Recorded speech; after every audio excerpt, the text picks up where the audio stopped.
বিয়ে করতে দিলে আমার বয়স কম, আর প্রেমের বেলা ঠিকই আছে। 18 বছর হলে বিয়ে কেমনে করি? 20 বছর মাত্র, 25 বছর মাত্র। বিয়ে যেহেতু করতে পারো না, তাহলে পীড়িত করো কেমনে? এদেশে 18 বছরে বিবাহ অবৈধ। 18 বছরে যদি বিবাহ অবৈধ হইতে হয়, এটা আমরা সরকারি আইন, এটা আমরাও শ্রদ্ধা করি। 18 বছরে বিবাহ অবৈধ, কোনো সমস্যা নাই। এখন আইন নতুন করে পাশ করা লাগবে, 18 বছরের আগে কোনো পীড়িত করাও বৈধ না, অবৈধ। এটা বৈধ হইলে এটা কেমনে বৈধ হয়? এটা যদি অবৈধ হয় তাহলে ওইটাও অবৈধ হওয়া লাগবে, ঠিক না? বিয়া কি? এটা তো পীড়িতি, ঠিক না? প্রেমের বিয়ের পরে কি করে? প্রেমিত করে বউর সাথে। তো যেহেতু বিয়ের আগে এটা করতেছে, তার মানে ওইটা বুঝে ওরে বিয়ে করা দেয়। যেখানে দেখবেন গাছের নিচে বসে বসে যুবন যুবতীরা এগুলা করতেছে, সাথে সাথে বাপ মানে ধরে মনে হয় বিয়ে করা দেয়, গুনাহ করতেছে। সমাজে বিবাহটা সহজ হইলে জেনা ব্যভিচার কমবে, ঠিক না? এটা যত কঠিন হবে তত জেনা ব্যভিচার বাড়বে, ঠিক কিনা যদি বলেন? এখন করছেন না, বিয়ে করছেন না কারা কারা? করেন নাই কারা কারা? হাত তোলেন।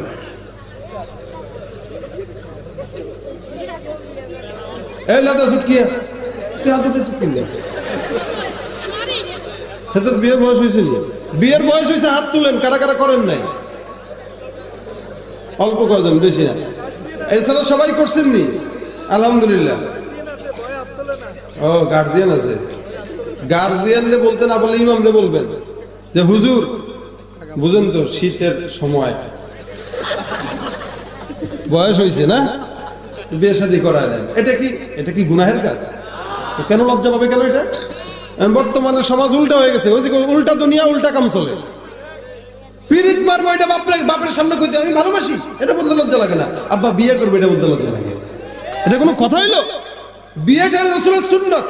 আপনি দাড়ি রাখবেন, যেমন বলতে পারবেন আব্বা আমি দাড়ি রাখতে চাই, আপনি এটাও বলতে পারবেন আব্বা আমার বিয়ে করা দরকার, ঠিক না? স্পষ্ট বলবেন, এটা লজ্জার কিছু না। কেউ যদি বলে এটা লজ্জা লাগে, হে হে শয়তান পাইছে, রে শয়তানে পাইছে, এটা কোনো লজ্জার বিষয় না। বাপ মারা বলবেন না তো বলবেন কেন বলেন? বাপ মাই তো বুঝবে আমার দিলের চাহাত। আমার বয়স হয়ে গেছে 25, বিয়ে দিচ্ছে না। আব্বা আম্মা এই মুহূর্তে যদি বিয়ে না দেন আর আমি যদি গুনাহ করি, সমস্ত গুনাহ আপনার কাঁধে যাবে। আপনি যদি গুনাহ কাঁধে নিতে পারেন তাহলে আমার বিয়ে দিয়েন না, আর যদি কাঁধে না নেন তাহলে বিয়ের ব্যবস্থা করেন, বাস। এটা লজ্জা লাগে আবার? বিয়ে কিসের লজ্জা? এটা সুন্নাত। রাসূল বলেন আল নিকাহু সুন্নতি ফামান রাগিবা আন সুন্নতি ফালাইসা মিন্নি। কেউ যদি এটা অস্বীকার করে ও আমার উম্মতি না, উম্মতি না। এজন্য বাপ মারা বলবেন বয়স হয়ে গেলে, ইচ্ছা হলে পীড়িত দরকার নাই, আরেক বেটার মেয়ের সাথে খারাপ রিলেশন দরকার নাই। যাও বাপ মাকে বলেন আব্বা আমার দরকার, এটা জরুরি, আমি এটা বুঝতেছি, আমার এটা দরকার। এখন যদি গুনাহ হয় বাপ মার কাঁধে যাবে। বাপ মারা ইচ্ছা করে এই গুনাহগুলো কাঁধে নিয়েন না। এখন এগুলো তো জানতে হবে, না জানলেই তো যে বাপ মারা দেখিয়েছে, আমি দাদা গন্ডে দেখিয়েছি, আর না আনারে দেখিয়েছি, মা গো মা বিয়ের কথা নিয়ে কেমনে কইব? হ্যাঁ, এর লজ্জার বিষয়। এতে খালি হাঙ্গাম হইতেছে, না খেলে বসে না কেন? এটা লজ্জার কিছু না, এটা সুন্নাত। একটা সুন্নাত জিন্দা করা। আর বিবাহটা মানুষের ঈমানকে পরিপূর্ণ করে দেয়, অর্ধেক পরিপূর্ণ করে দেয়, অর্ধেক পরিপূর্ণ করে দেয়। বাকি অর্ধেক সে আমল দিয়ে, আখলাক দিয়ে সুন্দর করে আমল করবে। এই জন্য সমাজের ভিতরে আজকে দিহান আর আনুষ্কার মতো অপকর্মগুলো, যে এই যৌন বিকৃতি মানুষের ভিতরে ছড়ায় দিচ্ছে, এগুলা কেন? সঠিক সময়ে সন্তানকে বিবাহ না দেওয়ার কারণ। বিবাহ কঠিন হবে, জেনা বাড়বে। ইহুদি নাসারারা এটাই চায় যে মুসলমানদের ভিতরে বিবাহটা সহজ করো না, কঠিন করো, তাহলে ওরা জেনার ভিতরে লিপ্ত হবে। আর যত জেনায় লিপ্ত হবে তত জারজ সন্তান বাড়বে, জারজ বাড়লে ওদের দোয়া আল্লাহ কবুল করবে না, এটা তারা জানে। এই কারণে আমাদের ভিতরে এই বিষগুলো ঢুকায় দেয়। এই জন্য আমাদের এগুলো জানা দরকার, ঠিক না? এগুলো জানতে গেলে তো পড়তে হবে। 24 ঘন্টা ফেসবুক চালাইলে জানবেন কেমনে? 5 ঘন্টা ফেসবুক চালান, যদি জিজ্ঞাসা করেন কি জানছো বলো, এই ফেসবুক চালানোর দ্বারা কি ফায়দা হলো, কিচ্ছু জানি না। 5 ঘন্টা চালাইছে, কিন্তু সামারা কি, ফলটা কি সে নিজেও জানে না, কেন চালাইছে এটাও জানে না, অযথা চালাইছে 5টা ঘন্টা। অথচ এই 5টা ঘন্টা একটা বই যদি পড়তো, অসংখ্য অজানা জিনিস তার জানা হইতো। ওমর রাদিয়াল্লাহু তাআলা আনহু বলেন, হাসিবু ক্বাবলা আন তুহাসাবু। বান্দা দুনিয়ার জিন্দেগিতে চাকরি যারা করে, এরা নিজের বসের কাছে হিসাব মিলানোর আগে আগে 3-4 বার হিসাবটা মিলায়, একবার ভুল হয় আবার কাটে, আবার হিসাব মিলায়, আবার কাটে, আবার হিসাব মিলায়। কেন বলে এত বারবার হিসাব মিলাইতেছি, যদি উল্টা পাল্টা হয় বসের ঝাড়ি খাওয়া লাগবে। এ মুসলমান, দুনিয়ায় বসকে যদি এত ভয় পাও, আখিরাতে একজন বস আছে না নাই? এই জন্য ওমর বলেন, হাসিবু ক্বাবলা আন তুহাসাবু।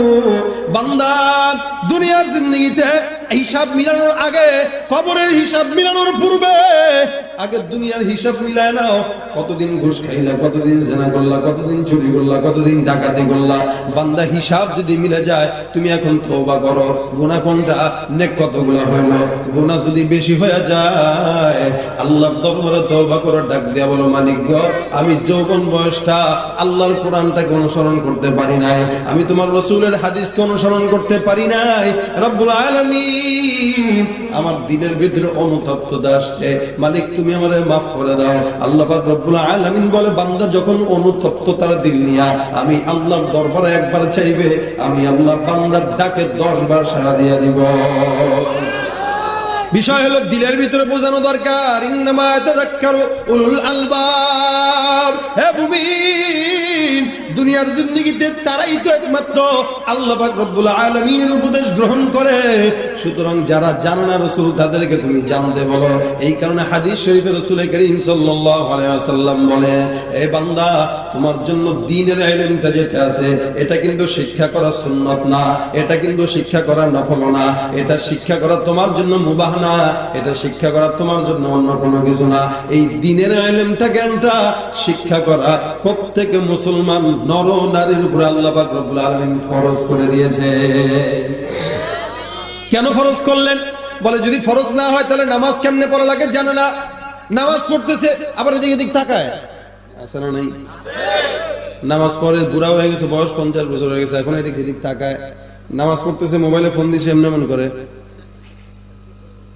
ওদিন একটা ভিডিওতে দেখলাম, একজন ফোন দিছে, এমন করে, দোস্ত নামাজ পড়তেছি, পরে ফোন দিস। চিন্তা করছেন? এই হলো অবস্থা আমাদের নামাজের। আবার কয়, আমি নামাজ পড়ি তো অনেক অনেক পড়ি। নামাজ কত পড়েন? কয়, আরে 5 ওয়াক্তের জায়গায় মাঝে মাঝে 6 ওয়াক্ত পড়ি।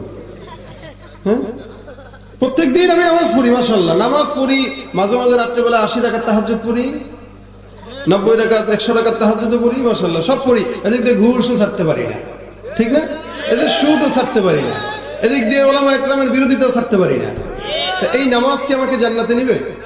রাসূল বলেন, আসসালাতু মিফতাহুল জান্নাহ। নামাজ এটা হলো জান্নাতের চাবি। এই গেটের ভিতরে তালা লাগাইছেন, চাবি নির্দিষ্ট না অনির্দিষ্ট? নির্দিষ্ট।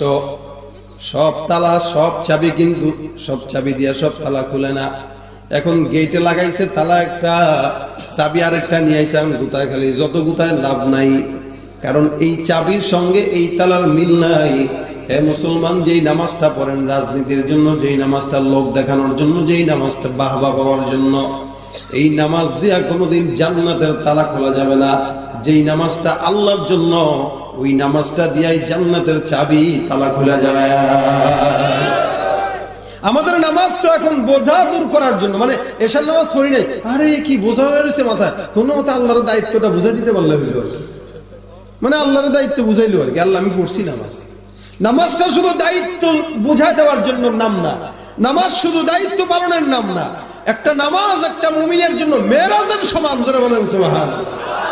আর আমরা মনে করি আর পড়ি না, একটা কত বড় একটা ভারী দায়িত্ব আল্লাহর, এটা কোনো মতে পড়তে পারলে শরীর হালকা হয়ে যায়। না, এটা শুধু দায়িত্ব না। একটা নামাজ শুধু মুমিনের মেরাজই না, নামাজের মাধ্যমে মুমিন তার রবের সঙ্গে কথা বলার সুযোগ পায়। সুবহানাল্লাহ ওয়া বিহামদিহি। বান্দা নামাজ পড়ে আলহামদুলিল্লাহি রাব্বিল আলামিন, মালিক বলে হামিদানি রাব্বি, বান্দা বলে আর রহমানির রহিম, আল্লাহ বলে আসনা আবদি। আল্লাহ পাক রব্বুল আলামিন বলে একটা, বান্দা বলে একটা, আল্লাহ বলে একটা, বান্দা বলে একটা। আল্লাহ এবং বান্দার মাঝখানে কথোপকথনের সময়টা হলো কোন সময় বলেন? নামাজের সময়। এই কারণে মুসলমান দুনিয়ার জিন্দেগিতে যা কিছু করবো এটা কার জন্য? জোরে বলে ভাইরা আমার, আল্লাহ পাক রব্বুল আলামিন এই কারণে বলেন, বান্দা তোমরা জানো, রাসূল বলে জানো, কারণ না জানলে নামাজ পড়বা উল্টা পাল্টা। নামাজের ভিতরে এদিক সেদিক তাকাইবা, জিকিরটাও হবে উল্টা পাল্টা, না জানলে সমস্ত আমলগুলো উল্টা পাল্টা হয়।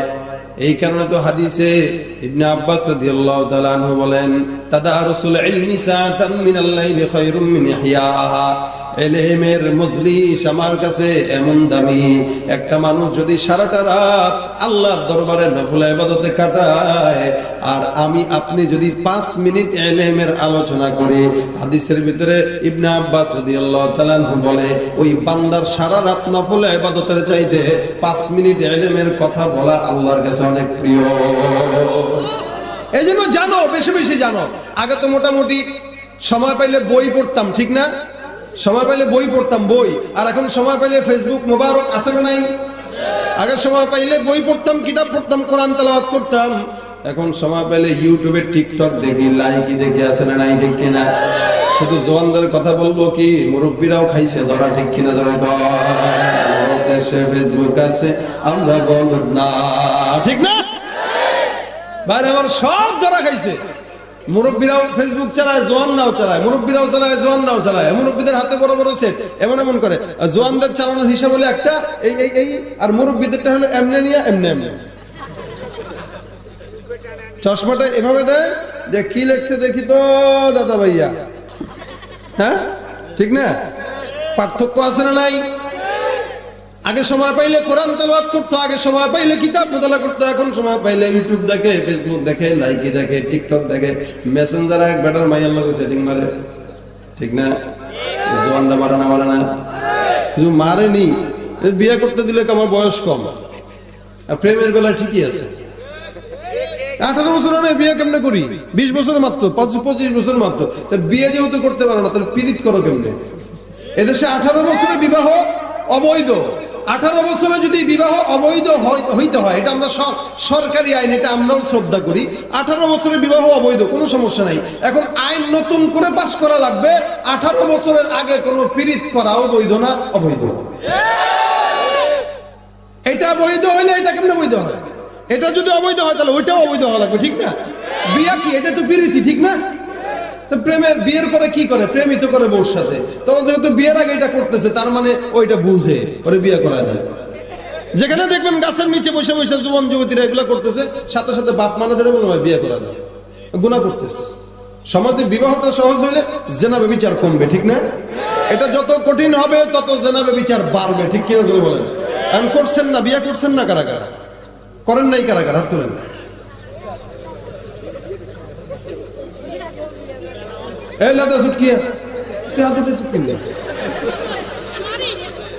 বিয়ের বয়স হয়েছে, বিয়ের বয়স হয়েছে, হাত তুলেন। কারা কারা করেন নাই?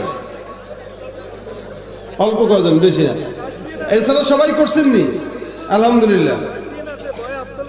ও গার্জিয়ান আছে, গার্জিয়ান বলতে না বলে ইমামরে বলবেন যে হুজুর বুঝেন তো, শীতের সময় বয়স হয়েছে না, বিয়ে শাদী করায় দেন। এটা কি গুনাহের কাজ? কেন লজ্জা পাবে কেন? এটা বর্তমানে সমাজ উল্টা হয়ে গেছে, ওইদিকে উল্টা দুনিয়া, উল্টা কাম চলে। পীড়িত মারবো, এটা বাপের সামনে কইতে আমি ভালোবাসি, এটা বলতে লজ্জা লাগে না। আব্বা বিয়ে করবে, এটা বলতে লজ্জা লাগে? এটা কোনো কথা হইলো? বিয়েটা রাসূলের সুন্নাত। আপনি দাড়ি রাখবেন, যেমন বলতে পারবেন আব্বা আমি দাড়ি রাখতে চাই, আপনি এটাও বলতে পারবেন আব্বা আমার বিয়ে করা দরকার, ঠিক না? স্পষ্ট বলবেন, এটা লজ্জার কিছু না। কেউ যদি বলে এটা লজ্জা লাগে, হে হে শয়তান পাইছে, রে শয়তানে পাইছে, এটা কোনো লজ্জার বিষয় না। বাপ মারা বলবেন না তো বলবেন কেন বলেন? বাপ মাই তো বুঝবে আমার দিলের চাহাত। আমার বয়স হয়ে গেছে 25, বিয়ে দিচ্ছে না। আব্বা আম্মা এই মুহূর্তে যদি বিয়ে না দেন আর আমি যদি গুনাহ করি, সমস্ত গুনাহ আপনার কাঁধে যাবে। আপনি যদি গুনাহ কাঁধে নিতে পারেন তাহলে আমার বিয়ে দিয়েন না, আর যদি কাঁধে না নেন তাহলে বিয়ের ব্যবস্থা করেন, বাস। এটা লজ্জা লাগে আবার? বিয়ে কিসের লজ্জা? এটা সুন্নাত। রাসূল বলেন আল নিকাহু সুন্নতি ফামান রাগিবা আন সুন্নতি ফালাইসা মিন্নি। কেউ যদি এটা অস্বীকার করে ও আমার উম্মতি না, উম্মতি না। এজন্য বাপ মারা বলবেন বয়স হয়ে গেলে, ইচ্ছা হলে পীড়িত দরকার নাই, আরেক বেটার মেয়ের সাথে খারাপ রিলেশন দরকার নাই। যাও বাপ মাকে বলেন আব্বা আমার দরকার, এটা জরুরি, আমি এটা বুঝতেছি, আমার এটা দরকার। এখন যদি গুনাহ হয় বাপ মার কাঁধে যাবে। বাপ মারা ইচ্ছা করে এই গুনাহগুলো কাঁধে নিয়েন না। এখন এগুলো তো জানতে হবে, না জানলেই তো যে বাপ মারা দেখিয়েছে, আম দাদা গন্ডে দেখিয়েছি, আর না আনারে দেখিয়েছি, মা গো মা বিয়ের কথা নিয়ে কেমনে কইব? হ্যাঁ, এর লজ্জার বিষয়। এতে খালি হাঙ্গাম হইতে চায়, না খেলে বসে না কেন? এটা লজ্জার কিছু না, এটা সুন্নাত। একটা সুন্নাত জিন্দা করা। আর বিবাহটা মানুষের ঈমানকে পরিপূর্ণ করে দেয়, অর্ধেক পরিপূর্ণ করে দেয়, অর্ধেক পরিপূর্ণ করে দেয়। বাকি অর্ধেক সে আমল দিয়ে, আখলাক দিয়ে সুন্দর করে আমল করবে। এই জন্য সমাজের ভিতরে আজকে দিহান আর আনুষ্কার মতো অপকর্মগুলা যে এই যৌন বিকৃতি মানুষের ভিতরে ছড়ায় দিচ্ছে, এগুলা কেন? সঠিক সময়ে সন্তানকে বিবাহ না দেওয়ার কারণ। বিবাহ কঠিন হবে, জেনা বাড়বে। ইহুদি নাসারারা এটাই চায় যে মুসলমানদের ভিতরে বিবাহটা সহজ করো না, কঠিন করো, তাহলে ওরা জেনার ভিতরে লিপ্ত হবে। আর যত জেনায় লিপ্ত হবে তত যারো সন্তান বাড়বে, জারজ বাড়লে ওদের দোয়া আল্লাহ কবুল করবে না, এটা তারা জানে।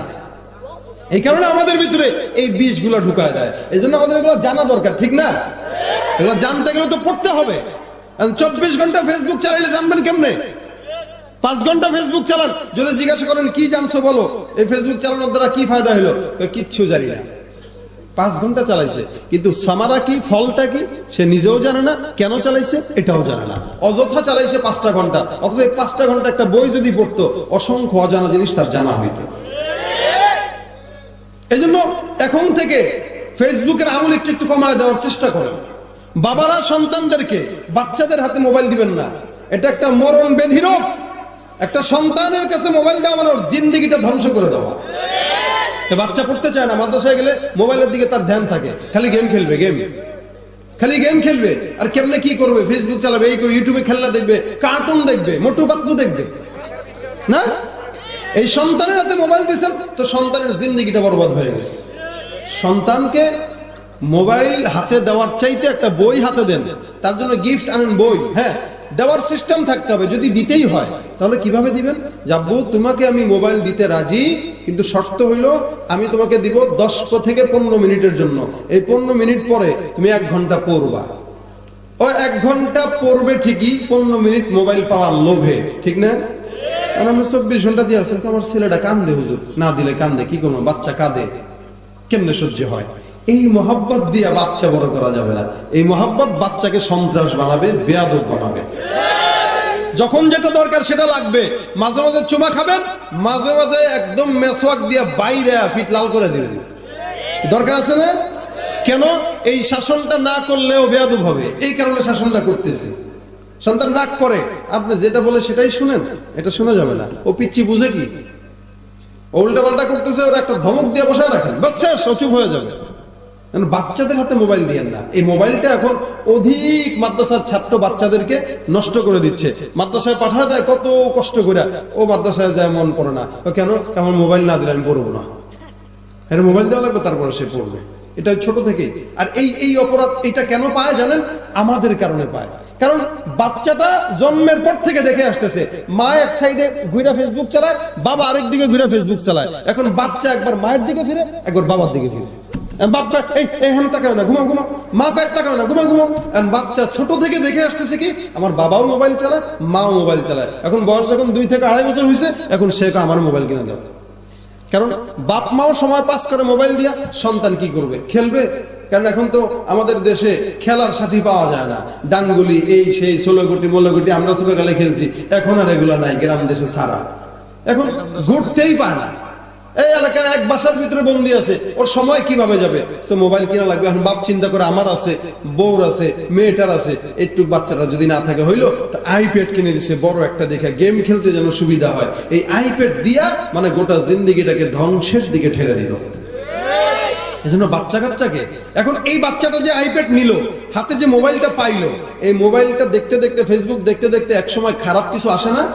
এই খারাপটা যদি সে ছোট থেকেই দেখে, তাহলে ছোট থেকেই তো তার মন মানসিকতা একটা খারাপ জিনিসের মধ্যে ঝুঁকে গেল। এই ঝুঁকার পিছনে কারণ কে? মা আর বাবা। এটা আমাদের কারণ। এই কারণে বাচ্চাদের হাতে মোবাইল দেওয়া থেকে বিরত থাকবেন। বই দিবেন ওর কাছে, ও পড়ুক, ওর জানা দরকার মুহাম্মদ রাসূলুল্লাহর আখলাক কি, এটা ওর জানা দরকার। মূর্খতা মানুষকে জাহান্নামের অতল গহ্বরে ফেলা যায়। জাবের রাদিয়াল্লাহু তাআলা আনহু থেকে হাদিস, জাবের ডাক দিয়া বলে, একটা সফরের ভিতরে কয়েকজন সাহাবা এরা প্রতিমধ্যে হাঁটতেছে, হঠাৎ করে একজনের মাথায় আঘাত লেগে তার মাথা ফেটে রক্ত বের হয়ে গেছে। এই সাহাবীর মাথা ফেটে রক্ত বের হয়, এখন সাহাবী রাত্রেবেলা ঘুমাইলো, সবাই খাবার রাস্তার ভিতরে পথের ভিতরে বিরতি দিল, বিরতির ভিতরে রাত্রেবেলা সাহাবী ঘুমাইলেন। সাহাবী ঘুমানোর পরে স্বপ্ন দোষ হইল, ইহতিলাম আরবিতে বলে। এখন মাসালা হইল স্বপ্ন দোষ হওয়ার পর ফরজ গোসল হয়ে যাবে, গোসল করা লাগবে, এটা ফরজ। সাহাবী ঘুম থেকে ওঠার পর অন্যান্য ভাইদেরকে জিজ্ঞাসা করে ডাক দিয়ে বলে, ভাইরা তোমরা বলো, আমার তো গতকাল রাতে মাথা ফাটছে, রক্ত বের হইতেছে, এখনো ব্যান্ডেজ করি নাই, এখন আমার মাথায় এরকমই আছে, রক্ত বের হইতেছে, এখনো কোনো মতে ব্যথা, অজ্ঞান হয়ে গেছিলাম, ঘুমের ভিতরে স্বপ্ন দোষ হইল, এখন আমি গোসল করব নাকি আমার জন্য তায়াম্মুম করলেই হবে? অন্যান্য যারা ছিল তারা ডাক দেয়া বলতেছে, না তায়াম্মুম করা যাবে না, তোমার গোসলই করা লাগবে, কারণ পানি আছে, পানি থাকা অবস্থায় তায়াম্মুম কোনোদিন জায়েজ নাই, সুতরাং তোমার গোসলই করা লাগবে, কারণ গোসল ফরজ গোসল। এই সাহাবীটা গোসল করলেন, গোসল করার দ্বারা পানি মাথার ভিতরে ঢুকলো, আর মাথার ভিতরে পানি ঢোকার দ্বারা এই সাহাবীটার ইন্তেকাল হয়ে গেল, রক্তের ভিতরে পানি ঢুকে গেল, মগজের ভিতরে পানি ঢুকে গেল। সাহাবীর ইন্তেকাল হওয়ার পর জাবের রাদিয়াল্লাহু তাআলা আনহু বলেন, সমস্ত লোকেরা এখন রাসূলের কাছে যায় ডাক দেবে, ইয়া রাসূলুল্লাহ এই ঘটনা ঘটছে, এক লোকের মাথা ফেটে রক্ত বের হইল, রাত্রিবেলা ইহতিলাম হওয়ার পর আমাদের কাছে জানতে চাইলো গোসল করবে নাকি তায়াম্মুম করবে। ওই সমস্ত ব্যক্তিরা তারে ফতোয়া দিয়ে দেয় তায়াম্মুম করা যাবে না, গোসল করা লাগবে। এখন গোসল করার কারণে লোকটা দুনিয়ার জমিন থেকে বিদায় হয়ে গেছে, মাথার ভিতরে পানি ঢুকে গেছে। রাসূল করিম সাল্লাল্লাহু আলাইহি ওয়াসাল্লাম বলে, তোমরা সব মানুষগুলা মিলাই ব্যক্তিটারে হত্যা করছো, হত্যা, তোমরা সবগুলা মানুষ মিলাই এদেরকে হত্যা করছো, এই লোকটাকে, তোমাদের ধ্বংস হোক, আল্লাহ লানত করুক।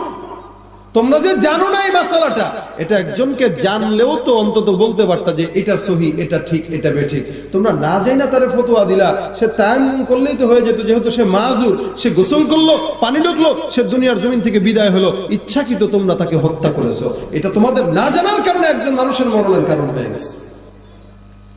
আল্লাহ রাসূল বদদুয়া দিয়ে দিলেন। যদিও সাহাবা একরামদের সমস্ত গুনাহ, অন্যায়, পাপ, এগুলো কোনোদিন পাপ ছিল না, আল্লাহ পাক নিজ গুণে ক্ষমা করে দিয়েছেন, নিষ্পাপ বানিয়ে খবর নিয়েছেন আল্লাহ পাক রব্বুল আলামিন। কিন্তু এই কাজটা কেন হলো? তাদের অজ্ঞতার কারণে। তাদের অজ্ঞতা একটা মানুষের মৃত্যুবরণ করায় দিচ্ছে। আমাদের অনেক সময় অজ্ঞতার কারণে অনেকজনের ঝামেলা হয়।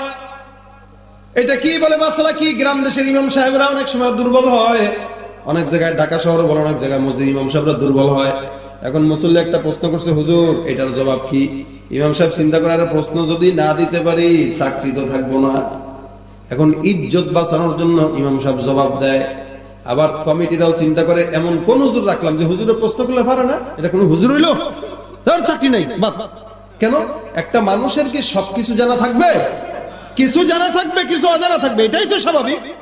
এখন আপনি যদি মনে করেন আমার ইমাম সাহেব জানে না, তার চাকরি নয়, তাহলে কোন ইমামরাই রাখতে পারবে না। কোনো না কোনো ইমাম সাহেবের কিছু না কিছু ঘাটতি অবশ্যই আছে।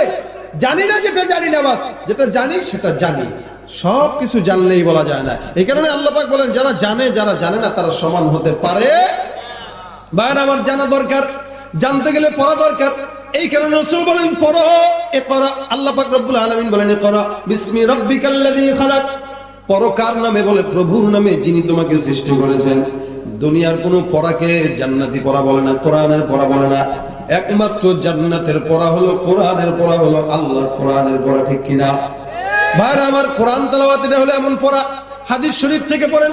এই জন্য ইঞ্জিনিয়ার হন, ডাক্তার হন, যাই কিছু হন না কেন, মানুষ, আপনারা মনে রাখবেন, মাথায় রাখবেন একটা জিনিস, আমি ইঞ্জিনিয়ার হব বাধা নাই, আমি যাই কিছু হই না কেন বাধা নাই, তবে আমার মাথায় যেটা থাকবে, আমার শুরুর শিক্ষাটা দ্বীনের শিক্ষা আমি অর্জন করতে পারলে ইঞ্জিনিয়ার হওয়ার পরেও দেখবেন দ্বীনের বুঝের কারণে রাস্তায় রডের পরিবর্তে বাঁশ ঢুকাবে না।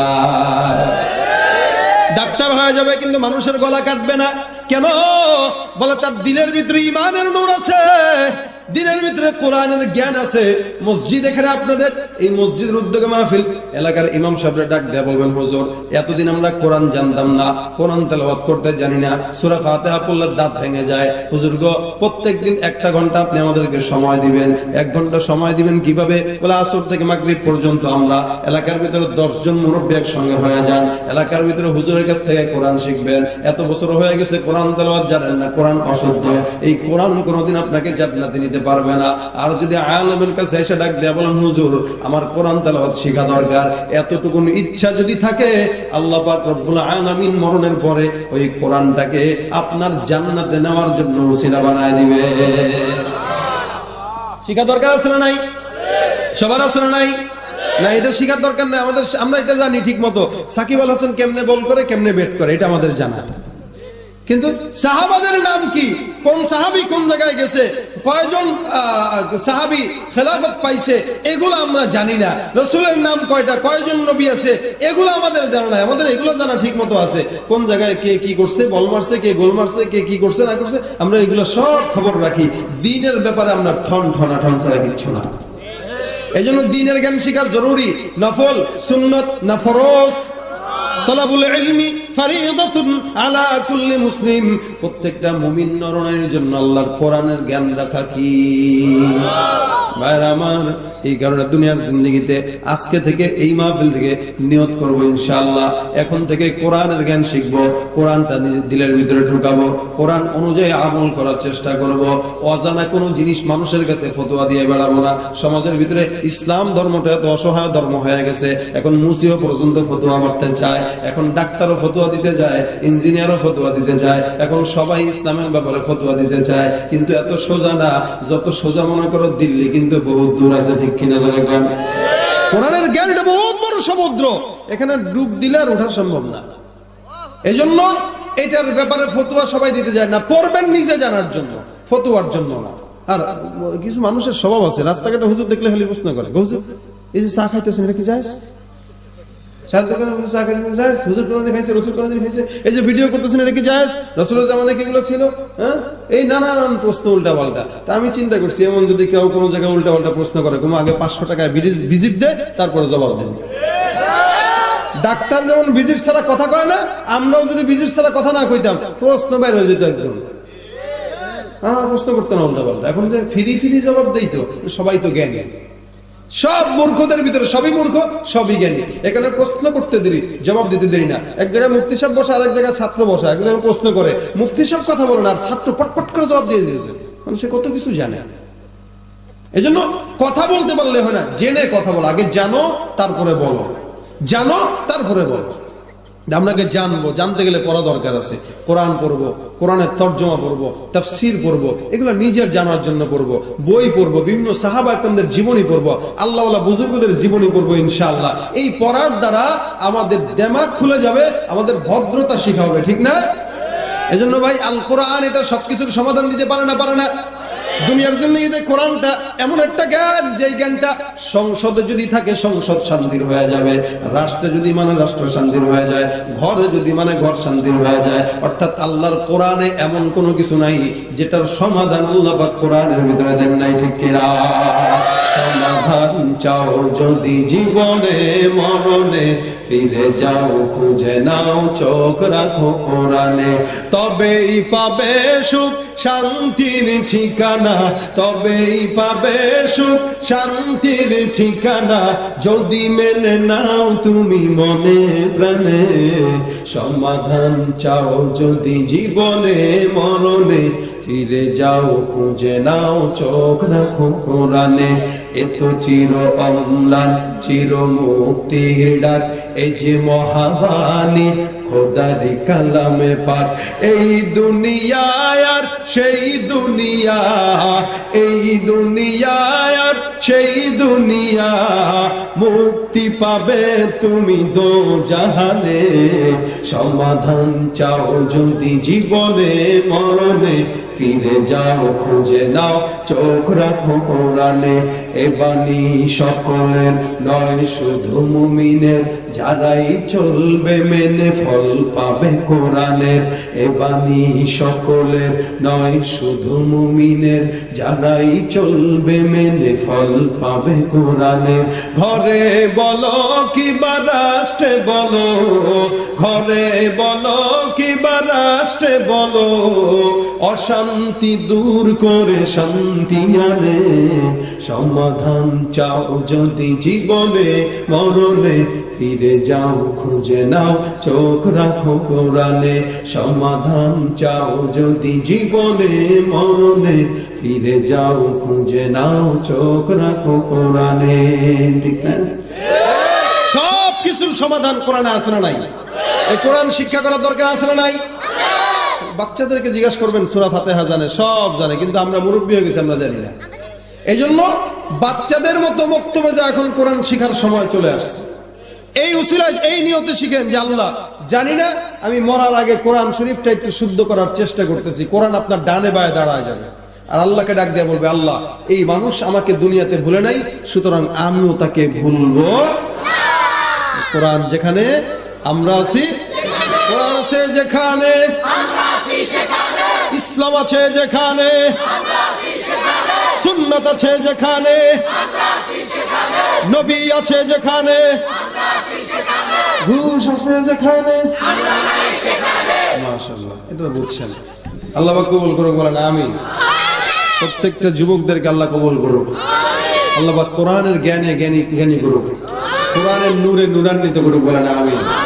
আমাদের ইলম এই মসজিদ থেকে আপনারা শিখবেন, কোরআন হাদিস এগুলো শিখবেন ইমাম সাহেবের সাথে পরামর্শ করে। স্কুল কলেজে যে সমস্ত যুবক ভাইরা পড়েন, আপনারা একটা ফিকির করবেন যে একটা টাইম আমরা প্রত্যেক দিন একটা টাইমে আমরা একটু হুজুরের কাছে কোরআন শিখবো। যুবক ভাইরাও এটা চেষ্টা করেন, ইনশাআল্লাহ দেখবেন এই বয়স তো বেশি কষ্ট হবে না। বুড়া বয়সে বেশি কষ্ট হয়, উচ্চারণ করতে গেলে মুখে আসে না, কিন্তু অল্প বয়সে সহজেই মুখের ভিতরে চলে আসবে। এখানে যুবকদের পাশাপাশি মুরব্বীরা, মুরব্বীদের পাশাপাশি যুবকেরা কোরআনের জ্ঞান শিখে ইনশাআল্লাহ আমরা দুনিয়ার জমিন থেকে বিদায় হবো ইনশাআল্লাহ। আল্লাহ পাক আমাদের সকলকে কবুল করে, বলেন আমিন। এতক্ষণ পর্যন্ত যা আলোচনা শুনছেন সব ভুলে যান, কোনো কিছু আগামীকাল মনে থাকবে না। তবে এইটা মনে রাখবেন, এইটা মাথায় নিয়ে যাবেন, কি জবান বড় দামি জিনিস, এটাতে না জানি যদি কোনো কিছু কখনো বলবো, যেটা আমার জানা নাই ওটা বলা দরকার নাই। আরেকটা হলো এখান থেকে নিয়ত করে গেলাম, এখন থেকে ইনশাআল্লাহ মসজিদে কোরআন এবং হাদিসের কিছু জ্ঞান ইমাম সাহেবদের থেকে শিখার চেষ্টা করব, জওয়ানরা এবং মুরব্বীরা ইনশাআল্লাহ। আল্লাহ পাক আমাদের সকলকে কবুল করুন, বলেন আমিন। এই প্রত্যেকটা যুবক যদি কোরআন প্রেমিক হয়ে যায়, কোন নাস্তিক বেঈমানরা ইসলামের বিরুদ্ধে কথা বলে রেহাই পাবে না ইনশাআল্লাহ। কোন নাস্তিকরা পাবে না। এরা যখন দেখবে কিরে আগে কিছু হইলেই দেখি হুজুরেরা খেপত, এখন হুজুরগো আগে দেখি স্কুল কলেজের পোলাপান খেপে। এই খেপা কেন হবে? কোরআনের মহব্বত হবে, ঠিক কিনা বলেন? নাস্তিকতা নিপাত যাক, দিন ইসলাম জিন্দাবাদ। নাস্তিকতা নিপাত যাক, দিন ইসলাম জিন্দাবাদ। কোটি প্রাণে একই আওয়াজ, খোদাদ্রোহী ছাড় পাবে না, এই বাংলা ঠাই হবে না, মুসলমানরা জেগেছে আজ। জোর কদমে সামনে চলো, বজ্র কণ্ঠে আওয়াজ তোলো, সবাই মিলে একই তালে দাও না স্লোগান, নারায়ে তাকবীর, আল্লাহু আকবার, নারায়ে তাকবীর, আল্লাহু আকবার। দিন ইসলাম, দিন ইসলাম, জিন্দাবাদ, জিন্দাবাদ, জিন্দাবাদ, জিন্দাবাদ। ইসলামের জন্য দেশের হয়েছে জন্ম, ইসলামের বিরুদ্ধে গেলে দেশ হবে ভিন্ন। ইসলামের জন্য দেশের হয়েছে জন্ম, ইসলামের বিরুদ্ধে গেলে দেশ হবে ভিন্ন। ইসলামের বিরুদ্ধে যারা নিয়েছ অবস্থান, এই বাংলাটাই হবে না, যাও হিন্দুস্তান। জোর কদমে সামনে চলো, বজ্র কণ্ঠে আওয়াজ তোলো, সবাই মিলে একই তালে দাও না স্লোগান, নারায়ে তাকবীর, আল্লাহু আকবার, নারায়ে তাকবীর, আল্লাহু আকবার। মুসলমানের এই জমিনে নাস্তিকদের ঠাঁই নাই, নাস্তিকদের পক্ষে যারা তাদের কোনো রক্ষা নাই। মুসলমানের এই দেশেতে নাস্তিকদের ঠাঁই নাই, নাস্তিকদের পক্ষে যারা তাদের কোনো রক্ষা নাই। এই দেশেতে থাকতে হলে কোরআন মানতে হবে, কোরআন না মানলে তারা বিতাড়িত হবে। ও জোর কদমে সামনে চলো, বজ্র কণ্ঠে আওয়াজ তোলো, সবাই মিলে একই তালে দাও না স্লোগান, নারায়ে আল্লাহু আকবার, নারায়ে তাকবীর, আল্লাহু আকবার। ইসলামের শত্রুরা কোরআন সুন্নাহর আলো, ঘরে ঘরে জালো, নারায়ে তাকবীর। আল্লাহ পাক এই যে দেখেন পিচ্ছিগুলা একটা আনন্দ পাইছে না? বিনোদন ইসলামে আছে না? এরা যদি এটা না পাইতো ওরা গানের প্যান্ডেলে যাইতো, আর ওটার জন্য আমরা দায়ী হইতাম। বাচ্চাদেরকে ওয়াজ মাহফিলে নিবেন, মসজিদে নিবেন, সব জায়গায় নিবেন, ভালো কাজ যেখানে সব জায়গায়, ও আনন্দের সাথে এগুলো যেন করতে পারে, ঠিক না? আল্লাহ পাক বাচ্চাদেরকে, যুবকদেরকে, মুরব্বীদেরকে সবাইকে আল্লাহ পাক কবুল করুক, বলি আমিন।